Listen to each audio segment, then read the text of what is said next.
നമ്മുടെ MSc nursing complete ചെയ്യാനായിട്ട് അല്ലെങ്കിൽ MSc നഴ്സിംഗ് അഡ്മിഷൻ കിട്ടാനായിട്ട് ഉള്ള ഒരു സുവർണ അവസരം നമുക്ക് വന്നിരിക്കുകയാണ്. അത് നിങ്ങൾക്ക് അപ്ലൈ ചെയ്ത് തുടങ്ങാം. ഓൾറെഡി സ്റ്റാർട്ട് ചെയ്തിട്ടുണ്ട്. ലാസ്റ്റ് ഡേറ്റ് ഫോർ ആപ്ലിക്കേഷൻ എന്ന് പറയുന്നത് ജൂലൈ 10 കേട്ടോ. ജൂലൈ മാസം 10-ാം തീയതിയാണ് MSc നഴ്സിംഗിന് അപ്ലൈ ചെയ്യാനുള്ള ലാസ്റ്റ് ഡേറ്റ് എന്ന് പറയുക. അത് കട്ട് ഓഫ് ഡേറ്റ് എന്ന് പറയുന്നത് 29 ജൂൺ 2026 ആണ്. നമ്മുടെ എക്സാമിനേഷൻ മോഡ് എന്ന് പറഞ്ഞാൽ CBT അല്ലെ, കമ്പ്യൂട്ടർ ബേസ്ഡ് ടെസ്റ്റ് ആണ്. ഡ്യൂറേഷൻ ഓഫ് എക്സാമിനേഷൻ വരുന്നത് 2 മണിക്കൂറാണ് കേട്ടോ. 120 മിനിറ്റ് ആണ് വരിക. Hi all, welcome back to Eduz Academy. Eduz അക്കാഡമിയുടെ പുതിയ വീഡിയോയിലേക്ക് ഏവർക്കും സ്വാഗതം. നമ്മുടെ BSc നഴ്സിംഗ് കംപ്ലീറ്റ് ചെയ്തവർ, അതുപോലെ തന്നെ പോസ്റ്റ് ബേസിക് നഴ്സിംഗ് കംപ്ലീറ്റ് ചെയ്തവർക്കൊക്കെ പോസ്റ്റ് ഗ്രാജുവേഷൻ ചെയ്യാനായിട്ട്, അതായത് നമ്മുടെ MSc നഴ്സിംഗ് കംപ്ലീറ്റ് ചെയ്യാനായിട്ട് അല്ലെങ്കിൽ MSc നഴ്സിംഗ് അഡ്മിഷൻ കിട്ടാനായിട്ട് ഉള്ള ഒരു സുവർണ അവസരം നമുക്ക് വന്നിരിക്കുകയാണ്. സോ അതിന്റെ ഡീറ്റെയിൽസ് ആണ് നമ്മൾ ഈ വീഡിയോയിൽ കവർ ചെയ്യുന്നത് കേട്ടോ. നമുക്ക് നോക്കാം. അതായത് MSc nursing post graduation nursing പഠിക്കാൻ താല്പര്യമുള്ളവരെല്ലാവരും ഉറപ്പായിട്ട് ഈ വീഡിയോ കംപ്ലീറ്റ് ആയിട്ട് കേൾക്കുക. അത് കൂടാതെ തന്നെ എക്സാമിന് അപ്ലൈ ചെയ്യുക, നന്നായിട്ട് പഠിക്കുക, എക്സാം എഴുതുക. പിന്നെ നിങ്ങളുടെ ഫ്രണ്ട്സ് ഒക്കെ ഉണ്ടാവും അല്ലെ, MSc ഒക്കെ ചെയ്യാൻ താല്പര്യമുള്ള നിങ്ങളുടെ ഫ്രണ്ട്സ് ഉണ്ടാവും. അവർക്ക് ഈ ഒരു വീഡിയോ നിങ്ങൾ ഫോർവേഡ് ചെയ്യുക. സോ ദാറ്റ് MSc ചെയ്യാൻ താല്പര്യമുള്ള എല്ലാവർക്കും എക്സാം എഴുതാനും ഫ്രീ ആയിട്ട് തന്നെ നമുക്ക് കേരളത്തിൽ തന്നെ പഠിക്കാനും ഒക്കെ ഉള്ള എല്ലാ അവസരവും ഉണ്ടാവും കേട്ടോ. നോക്കുക. ഓക്കെ, നമ്മുടെ MSc നഴ്സിംഗ് എൻട്രൻസ് എക്സാമിനേഷന് നോട്ടിഫിക്കേഷൻ വന്നിരിക്കുകയാണ്. സോ അതിന്റെ എക്സാമിനേഷൻ എങ്ങനെയായിരിക്കും എന്ന് വെച്ച് കഴിഞ്ഞാൽ ഈ കാണുന്ന പോലെ കമ്പ്യൂട്ടർ ബേസ്ഡ് ടെസ്റ്റ് ആയിരിക്കും. എക്സാമിനേഷൻ നടത്തുന്നത് CE, അതായത് commissioner for entrance examinations Kerala ആണ് എക്സാം നടത്തുക. അപ്പം ഇതില് ബേസിക്കലി എവിടെയാണ് ഇതിന്റെ അഡ്മിഷൻ ലഭിക്കുക എന്ന് ചോദിച്ചു കഴിഞ്ഞാൽ MSc നഴ്സിംഗ് നമുക്ക് ഈ വർഷം 2026 ഗവൺമെന്റ് നഴ്സിംഗ് കോളേജസ്, അതുകൂടാതെ തന്നെ സെൽഫ് ഫിനാൻസിങ് നഴ്സിംഗ് കോളേജസിൽ ഗവൺമെന്റ് സീറ്റ്സ് ഉണ്ടാവില്ലേ, അവിടത്തേക്ക് അഡ്മിഷൻ ലഭിക്കും ഈ പറയുന്ന എക്സാം പാസ്സായി കഴിഞ്ഞാൽ. സ്പെഷ്യാലിറ്റീസ് നമ്മുടെ 5 സ്പെഷ്യാലിറ്റീസ് ആണ്. Medical surgical nursing, community health nursing, പിന്നെ ചൈൽഡ് ഹെൽത്ത് നഴ്സിംഗ്, OBG അല്ലെ, ഒബ്സ്റ്ററ്റിക്സ് ആൻഡ് ഗൈനക്കോളജിക്കൽ നഴ്സിംഗ്, പിന്നെ മെന്റൽ ഹെൽത്ത് നഴ്സിംഗ്. അപ്പൊ നോക്കിയേ, ഇതിന്റെ നോട്ടിഫിക്കേഷൻ വന്നിരിക്കുന്നത്, അതായത് ആപ്ലിക്കേഷൻ നോട്ടിഫിക്കേഷൻ വന്നിരിക്കുന്നത് 29 ജൂൺ കേട്ടോ. 29 ജൂണിന് നിങ്ങൾക്ക് അപ്ലൈ ചെയ്ത് തുടങ്ങാം. ഓൾറെഡി സ്റ്റാർട്ട് ചെയ്തിട്ടുണ്ട്. ലാസ്റ്റ് ഡേറ്റ് ഫോർ ആപ്ലിക്കേഷൻ എന്ന് പറയുന്നത് ജൂലൈ 10 കേട്ടോ. ജൂലൈ മാസം 10-ാം തീയതിയാണ് MSc നഴ്സിംഗിന് അപ്ലൈ ചെയ്യാനുള്ള ലാസ്റ്റ് ഡേറ്റ് എന്ന് പറയുക. ഇതിന്റെ എലിജിബിലിറ്റി ക്രൈറ്റീരിയ എന്താണെന്ന് ചോദിച്ചു കഴിഞ്ഞാൽ നോക്കിയേ, ഒന്ന് നിങ്ങൾ ഒരു Indian citizen of Kerala origin ആകണം.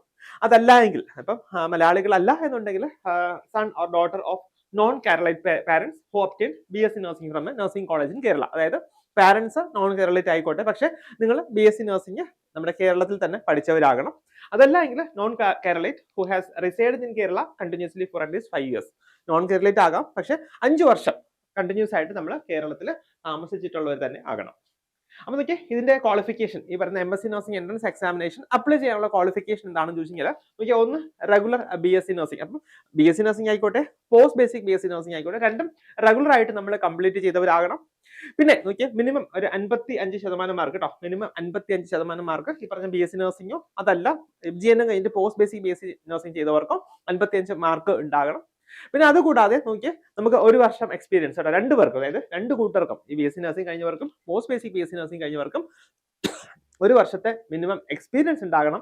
അതിന്റെ കട്ട് ഓഫ് ഡേറ്റ് എന്ന് പറയുന്നത് 29 ജൂൺ 2026 കേട്ടോ. ജൂൺ മാസം 29-ാം തീയതി 1 വർഷം നിങ്ങളുടെ എക്സ്പീരിയൻസ് കംപ്ലീറ്റ് ചെയ്തിരിക്കണം. പിന്നെ അതുകൂടാതെ തന്നെ ഇപ്പോൾ BSc നഴ്സിംഗോ അല്ലെങ്കിൽ പോസ്റ്റ് ബേസിക് BSc നഴ്സിംഗോ ഒക്കെ ഡിസ്റ്റൻസ് കറസ്പോണ്ടൻസ് ആയിട്ടൊക്കെ ചെയ്തവരാണെങ്കിൽ എലിജിബിൾ അല്ല. പിന്നെ KNMC, Kerala nurses and midwives കൗൺസിലിൽ നിങ്ങൾക്ക് രജിസ്ട്രേഷൻ ഉണ്ടാകണം. ഇനി സപ്പോസ് പുറത്തൊക്കെ പഠിച്ചവർക്ക് ഔട്ട്സൈഡ് കേരള ആയിരിക്കും രജിസ്ട്രേഷൻ അല്ലേ, അങ്ങനെ ഉണ്ടെങ്കിൽ അവർക്ക് ഏതെങ്കിലും ഒരു സ്റ്റേറ്റിൽ രജിസ്ട്രേഷൻ ഉണ്ടാകണം. പക്ഷെ അവരുടെ ഇവിടെ കേരളത്തിൽ MSc നഴ്സിംഗ് അഡ്മിഷൻ എടുക്കുന്ന സമയത്ത് കേരളത്തിലേക്ക് രജിസ്ട്രേഷൻ നിങ്ങൾ ചേഞ്ച് ചെയ്തിരിക്കണം കേട്ടോ. അപ്പം ഇത്രയും കാര്യങ്ങൾ നമ്മൾ കൃത്യമായിട്ട് ഓർക്കാം. പിന്നെ മാർക്സ് നമ്മൾ പറഞ്ഞല്ലോ, 55 മാർക്ക് നമുക്ക് ഉണ്ടാകണം അല്ലെ. അതായത് ജനറൽ കാൻഡിഡേറ്റ്സ് ആണെങ്കിൽ 55 മാർക്ക് ഉണ്ടാകണം. പിന്നെ SC ST SC BCയിലൊക്കെ വരുന്നവരാണെങ്കിൽ അവർക്ക് 50% മാർക്സ് ഉണ്ടാകണം. പിന്നെ ഏജ് ലിമിറ്റ് എന്ന് പറയുന്നത് നോക്കിയേ, നമുക്ക് ജനറൽ മെറിറ്റ് കാൻഡിഡേറ്റ്സിന് ഇതിൽ 2 രീതിയിലാണ് വരിക കേട്ടോ. ഒന്ന് ജനറൽ മെറിറ്റ് കാൻഡിഡേറ്റ്സും പിന്നെ രണ്ടാമത്തേത് സർവീസ് കാൻഡിഡേറ്റ്സ് കേട്ടോ. അപ്പൊ അതിൽ ജനറൽ മെറിറ്റ് കാൻഡിഡേറ്റ്സിന് നോക്കി അപ്പർ ഏജ് ലിമിറ്റ് ഒന്നും വരുന്നില്ല. സർവീസ് കാൻഡിഡേറ്റ്സ് ആണെങ്കിൽ അവർക്ക് 49 വയസ്സാണ് കേട്ടോ. 49 വയസ്സാണ് അപ്പർ ഏജ് ലിമിറ്റ് ആയിട്ട് വരിക. അത് കട്ട് ഓഫ് ഡേറ്റ് എന്ന് പറയുന്നത് 29 ജൂൺ 2026 ആണ്. ഇനി നോക്കിയാൽ എങ്ങനെ നമുക്ക് എക്സാമിന് അപ്ലൈ ചെയ്യാമെന്ന് ചോദിച്ചു കഴിഞ്ഞാൽ നമുക്ക് ഈ CEയുടെ വെബ്സൈറ്റ് വിസിറ്റ് ചെയ്യാം കേട്ടോ. www.cee.kerala.gov.in വെബ്സൈറ്റ് വിസിറ്റ് ചെയ്യുക. അതിൽ PG നഴ്സിംഗ് 2026 ഓൺലൈൻ ആപ്ലിക്കേഷൻ എന്ന് പറയുന്ന ടാബ് ക്ലിക്ക് ചെയ്യുക. പിന്നെ നമ്മുടെ പ്രൊഫൈൽ നമ്മൾ രജിസ്റ്റർ ചെയ്യുക. നമ്മുടെ ആപ്ലിക്കേഷൻ കാര്യങ്ങളൊക്കെ നമ്മൾ എന്ത് ചെയ്യുക, അതിൽ ഫില്ല് ചെയ്ത് കൊടുക്കുക. ആപ്ലിക്കേഷൻ ഫീസ് അടയ്ക്കുക, ആപ്ലിക്കേഷൻ സബ്മിറ്റ് ചെയ്യുക.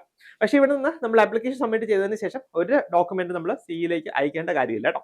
പിന്നെ എനിക്ക് നമ്മൾ അപ്ലോഡ് ചെയ്യുന്ന ഡോക്യുമെന്റ്സ് ആണ് ഒന്ന് റീസെന്റ് ഫോട്ടോഗ്രാഫ്, പിന്നെ സിഗ്നേച്ചർ, ഡേറ്റ് ഓഫ് ബർത്തിന്റെ proof, nativity certificate, educational certificate, ഇങ്ങനെയുള്ള കാര്യങ്ങളൊക്കെ നമുക്ക് യഥാസ്ഥാനത്ത് നമുക്ക് അപ്ലോഡ് ചെയ്യേണ്ടതായിട്ട് വരും. ആപ്ലിക്കേഷൻ ഫീസ് എന്ന് പറയുന്നത് നോക്കി ഇപ്പോൾ ജനറൽ കോട്ട ആയിക്കോട്ടെ അതല്ല അഡീഷണൽ ആയിട്ട് നമ്മൾ ചെയ്യുന്ന സർവീസ് കോട്ട ആണെങ്കിൽ ഫീസ് എന്ന് പറയുന്നത് 1155 ആണ്. അപ്പൊ അതിൽ ഓർക്കേണ്ട ഒരു കാര്യം നോക്കി, ഇപ്പൊ സർവീസിലുള്ള ആൾക്കാർ അവർ 2 കാറ്റഗറിയിലും അപ്ലൈ ചെയ്യുന്നു എന്ന് വെച്ചോളൂ. അതായത് ജനറൽ കോട്ടയിൽ അപ്ലൈ ചെയ്യുന്നുണ്ട്, പിന്നെ സർവീസ് കോട്ടയിൽ അപ്ലൈ ചെയ്യുന്നുണ്ടെന്ന് വെച്ചോളൂ. അപ്പൊ അങ്ങനെയാണെങ്കിൽ 2 പ്രാവശ്യം അവർക്ക് ഈ പറഞ്ഞ 1155 രൂപ ഫീസ് അടയ്ക്കേണ്ടതായിട്ട് വരും. SC/ST കാൻഡിഡേറ്റ്സ് ആണെങ്കിൽ 578 രൂപയാണ് ആപ്ലിക്കേഷൻ ഫീസ് ആയിട്ട് വരിക. നെക്സ്റ്റ് നമ്മുടെ സർവീസ് കോട്ട കാൻഡിഡേറ്റ്സ് ആയിട്ടാണ് നിങ്ങൾ അപ്ലൈ ചെയ്യുന്നതെങ്കിൽ നമ്മൾ ബേസിക്കലി ഈ പറഞ്ഞ CEE വെബ്സൈറ്റ് വഴി തന്നെ നമ്മൾ അപ്ലൈ ചെയ്യുക. അതിനുശേഷം നമ്മൾ എൻട്രൻസ് എക്സാമിനേഷൻ അറ്റൻഡ് ചെയ്യുക. പിന്നെ അവർക്ക് സ്കോർ എന്ന് പറയുന്നത് മിനിമം ഒരു 40% മാർക്ക് മതിയാവും എക്സാമിന് ക്വാളിഫൈ ആകാനായിട്ട്. പിന്നെ നമ്മുടെ ആപ്ലിക്കേഷന്റെ അക്നോളജ്മെന്റ്, അതുകൂടാതെ സർവീസ് ഡോക്യുമെന്റ്സ് ഒക്കെ നമ്മുടെ കൺട്രോളിംഗ് ഓഫീസർ, ഇപ്പം DME ആകാം, അല്ലെങ്കിൽ DHS, IMS, നമ്മുടെ കൺട്രോളിംഗ് ഓഫീസർ ആരാണോ അവർക്ക് നമ്മൾ എന്ത് ചെയ്യുക, സെൻഡ് ചെയ്യുക. അത് ഈ പറഞ്ഞ ജൂലൈ 10 മുന്നായിട്ടാണ്. അതുകൂടാതെ തന്നെ നമ്മൾ ഒരു ഡോക്യുമെന്റ്സ് നമ്മൾ CEയിലേക്ക് നമ്മൾ അയക്കേണ്ട കാര്യമില്ല. പിന്നെ നമുക്ക് എക്സാം അറ്റൻഡ് ചെയ്യാനായിട്ട് ഈ പറഞ്ഞ നമ്മുടെ അഡ്മിറ്റ് കാർഡ് ഒക്കെ നമുക്ക് പ്രൊഫൈലിൽ നിന്ന് തന്നെ ഡൗൺലോഡ് ചെയ്യാനായിട്ട് കഴിയും. ഇനി നമ്മുടെ എക്സാമിനേഷൻ ഡീറ്റെയിൽസ് പറയുകയാണെങ്കിൽ ഞാൻ പറഞ്ഞല്ലോ, നമ്മുടെ എക്സാമിനേഷൻ മോഡ് എന്ന് പറഞ്ഞാൽ CBT അല്ലെ, കമ്പ്യൂട്ടർ ബേസ്ഡ് ടെസ്റ്റ് ആണ്. ഡ്യൂറേഷൻ ഓഫ് എക്സാമിനേഷൻ വരുന്നത് 2 മണിക്കൂറാണ് കേട്ടോ, 120 മിനിറ്റ് ആണ് വരിക.